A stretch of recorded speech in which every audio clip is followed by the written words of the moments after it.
অনুব্রত মন্ডল আমার কাছে মেসিও নন, রোনাল্ডো নন, উনি আমার কাছে অরিজিনাল রোনাল্ডো R9। হ্যাঁ কেন মদনদা এমবাপে কেন? মদনদা দীর্ঘদিন ধরে লড়াইয়ের ময়দানে রয়েছে। এ হচ্ছে অনুব্রত মন্ডল যদি R9 হন, মদনদা হচ্ছেন আমাদের রোনাল্ডিনো।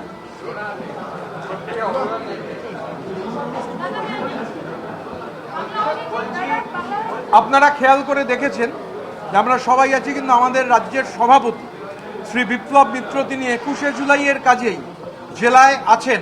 গতকাল যখন নেমেছেন স্টেশনে তিল ধারণের জায়গা ছিল না, এত কর্মী সমর্থক তারা এসেছিলেন বিপ্লবদাকে রিসিভ করার জন্য। বিপ্লবদা চলে আসবেন, কিন্তু 21শে জুলাইয়ের প্রস্তুতি করার পর ওই যে বললাম যে একটা টিম, যেহেতু সভাপতি ব্যস্ত আছেন কাজে, অন্যান্য সভাপতিরা ব্যস্ত আছেন, আমরা এফেক্টিভলি কালেকটিভলি টিম ফাংশনিং করব। ইন্ডিভিজুয়াল কাল্টের বিরুদ্ধে, আধিপত্যবাদের বিরুদ্ধে, একনায়কতন্ত্রের বিরুদ্ধে, লাল চোখের বিরুদ্ধে কালেকটিভের জয় হবে। কারণ এই যে এত মানুষের রক্ত যার উপর ভিত্তি করে 21শে জুলাই গণতন্ত্রের জন্য লড়াই, গণতন্ত্রের মূল কথা হচ্ছে ডায়ালগ, আর ফ্যাসিবাদের মূল কথা হচ্ছে মনোলগ। তাই আমাদের কালেকটিভের লড়াই মনোলগের সঙ্গে ডায়ালগের লড়াই, আর মনোলগের সঙ্গে ডায়ালগের লড়াইয়ে ডায়ালগের জয় অবশ্যম্ভাবী।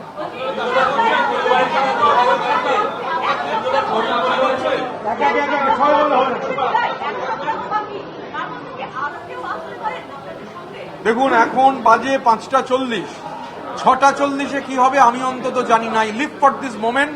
আমি গণৎকার নই, সুদশেয়ার নই, তবে যেটা হয় যে মনোলগের সঙ্গে ডায়ালগের লড়াইয়ে যুগে যুগে কালে কালে মনোলগ আলটিমেটলি ডায়ালগের কাছে পরাজিত হয়, এটা পৃথিবীর ইতিহাস। আর ইতিহাসের প্রতি দায়বদ্ধ থাকাটাও ইতিহাসেরই শিক্ষা।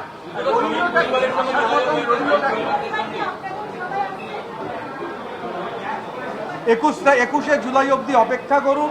21শে জুলাইয়ের মঞ্চে সমস্তটা দেখতে পাবেন। সব যদি আজকে বলে দিই, তাহলে আপনারাই বা এরপর সাংবাদিক সম্মেলন করবেন কি করে? ধৈর্য ধরুন, দেখতে থাকুন। অধিকাংশ শহীদ পরিবার কার সঙ্গে আছেন, কার সঙ্গে নেই, সব 21শে জুলাই দেখতে পাবেন। চমক থাকে প্রতিবার। 21শে জুলাই আপনি দেখেছেন একটা চমক থাকে, কোনো না কোনো দলের বা অন্য বা তাদেরকে নিয়ে আসা হয় 21শে জুলাইয়ের মধ্যে, তারা যোগদান করে। এবার না না, আমার এই চমক কথাটায় আপত্তি রয়েছে। শহীদদের স্মরণ করতে গিয়ে আপনি শ্রদ্ধায় স্মরণ করবেন, আপনি মাথা নত করবেন, আপনি চোখের জলে স্মরণ করবেন, সেই স্মরণ অনুষ্ঠানে চমক আসে কোথা থেকে? আমাদের এখানে ওই বললাম, মানে যাদের মনে হয় তথাকথিত মাথার পেছন থেকে জ্যোতি বেরোয়, তাদের কোনো জায়গা আমাদের মঞ্চে নেই। বলছি, গত বছর পর্যন্ত আপনারা যে শহীদ তর্পণ করতেন ভিক্টোরিয়া হাউসে, সেই দল বা সেই গোষ্ঠী ওই বিজ্ঞা প্ল্যানেটোরিয়ামের কাছে হাইকোর্টের নির্দেশে 2,500 লোক নিয়ে তারা শহীদ তর্পণ করবে। আজকে হাইকোর্টের অর্ডার হয়েছে, এইটা নিয়ে আপনাদের অবজারভেশন? মহামান্য আদালত একটা রায় দিয়েছেন, আমার সেই যোগ্যতাই নেই মহামান্য আদালতের রায় নিয়ে কোনো মন্তব্য করার, ধৃষ্টতাও নেই।